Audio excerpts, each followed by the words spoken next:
Morning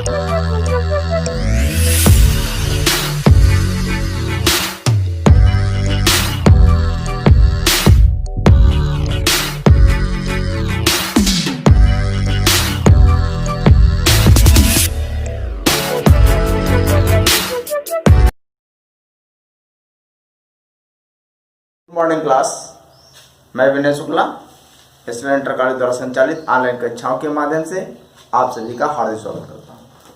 बात करते हैं हम आज सामाजिक विज्ञान के पॉलिटी सेक्टर की कक्षा 10 सामाजिक विज्ञान के नागरिक शास्त्र में। सबसे पहले हम चर्चा कर लेते हैं जो कोविड-19 के चलते हुए 30% हमारा सिलेबस कम किया गया है, उसके बारे में हम बात करते हैं। तो जो पॉलिटिक राजनीतिक जो नागरिक शास्त्र है, इसका जो राजनीतिक दल में प्रतियोगिता और प्रगतिवाद संघर्ष में राजनीतिक दलों की क्या भूमिका होती है, एक आपका ये चैप्टर कटा हुआ है, और दूसरा भारत में प्रमुख राष्ट्रीय एवं शैक्षिक दल कौन कौन से हैं, ये आपका आपके पाठ्यक्रम से इधर कम कर दिया गया है। बाकी जो सेकंड सेक्टर होता है वो आपका 35 यानी सामाजिक विज्ञान का जो प्रश्न पत्र होता है 2 भागों में बैठा होता है, पहला और दूसरा। तो दूसरे सेक्टर में जो 35 नंबर का आता है उसमें आपके बहुविकल्पीय क्वेश्चन 6 होंगे, प्रत्येक 1-1 नंबर का होगा, इसलिए 6 नंबर का वो हो जाएगा। अति लघु उत्तरी 2 प्रश्न होंगे 3-3 नंबर के, 6 नंबर का वो लघु उत्तरी प्रश्न, ये भी आपके जो है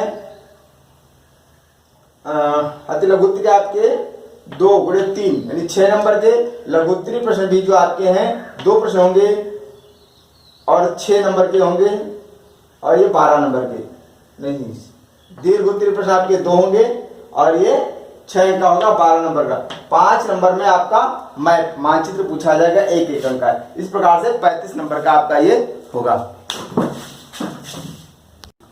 राजनीति विज्ञान में हम सबसे पहले अध्ययन करेंगे लोकतांत्रिक राजनीति के बारे में।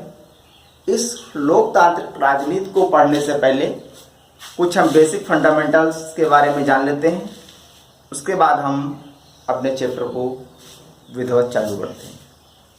तो बेसिक फंडामेंटल में आपको हम ये बताएंगे, जो सरकार होती है, इस सरकार यानी गवर्नमेंट जो होती है, इसके 3 स्तर होते हैं, यानी कि 3 टियर होते हैं। संघ सरकार, यूनियन गवर्नमेंट, राज्य सरकार, स्टेट गवर्नमेंट, स्थानीय सरकार, लोकल गवर्नमेंट। केंद्र सरकार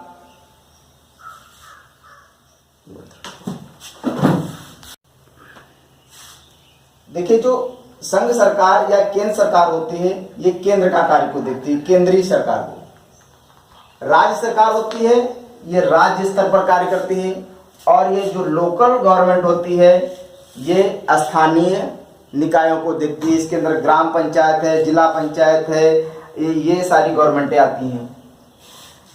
अब यदि हम संघ सरकार और राज्य सरकार के बीच में संबंधों का बारे में जानकारी लें, तो इनके बीच में जो रिलेशनशिप होता है वो ओपन रिलेशन होते हैं। संघ सरकार यानी केंद्र सरकार और राज्य सरकार के बीच में जो संबंध होते हैं, जो यानी रिलेशन होते हैं, वो ओपन रिलेशन होते हैं। ओपन रिलेशन का मतलब ये होता है कि केंद्र सरकार अपने स्तर पर कार्य करती है, अपने लिए नियम कानून बनाती है, और राज्य सरकार अपने लिए बनाती है, वो अपने नियम कानूनों का पालन करती है।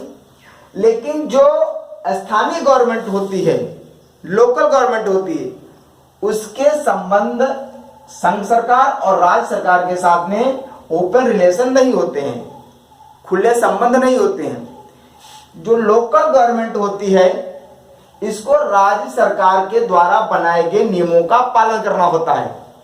जो राज्य सरकार के दिशा निर्देश होते हैं, जो उनके द्वारा बताई गई बातें होती हैं, उन्हीं के अकॉर्डिंग ये लोग काम करते हैं।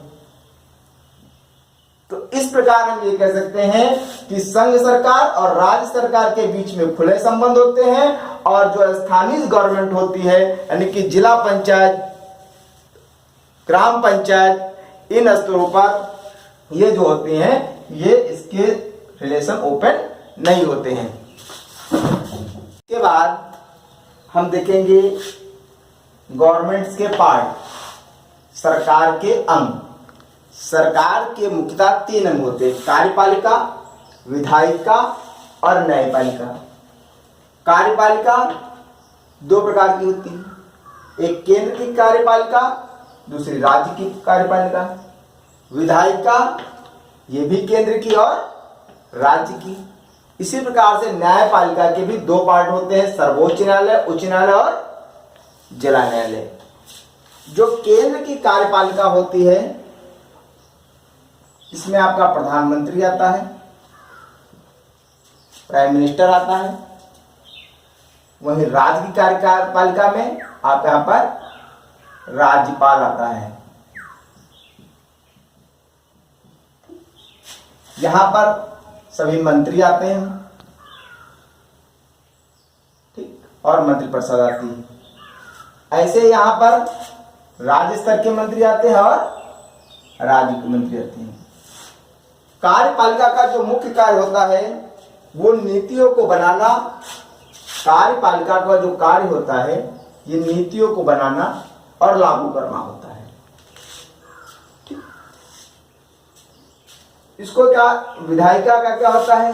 विधायिका का काम होता है नीतियों को लागू करना, ठीक, और न्यायपालिका का होता है उनकी रक्षा करना। इसके बाद जो है हम भारतीय संविधान में प्रचलित कुछ शब्दावलियां आती हैं, उन शब्दावलियों का भी हम अर्थ इसके साथ में समझते हुए चलते हैं। तो पहला एक आता है स्थगन। स्थगन जब संसद की बैठक चल रही होती है तो संसद को कुछ समय के लिए रोका जा सकता है, कुछ घंटों के लिए रोका जा सकता है, कुछ दिनों के लिए रोका जा सकता है, या संसद को हमेशा पूरे समय अवधि के लिए भी रोक दिया जाता है। इसे स्थगन कहते हैं। उसके बाद आता है सत्रावसान।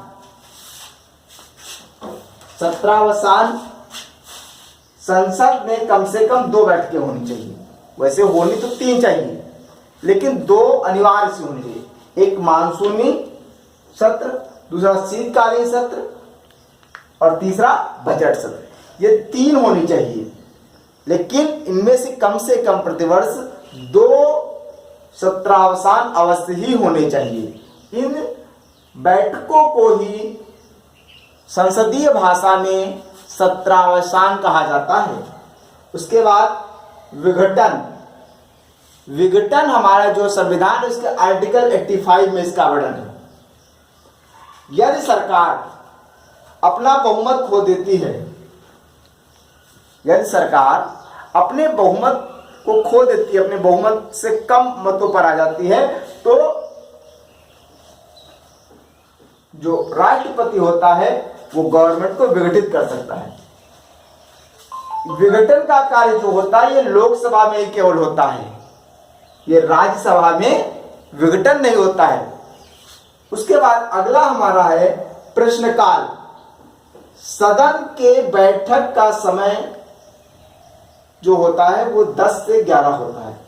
इसके ठीक 1 घंटे बाद यानी कि 11 बजे से 12 बजे तक का जो समय होता है, इसमें विभिन्न प्रकार की जो सांसद होते हैं वो मंत्रियों से विभिन्न प्रकार के प्रश्नों को पूछते हैं।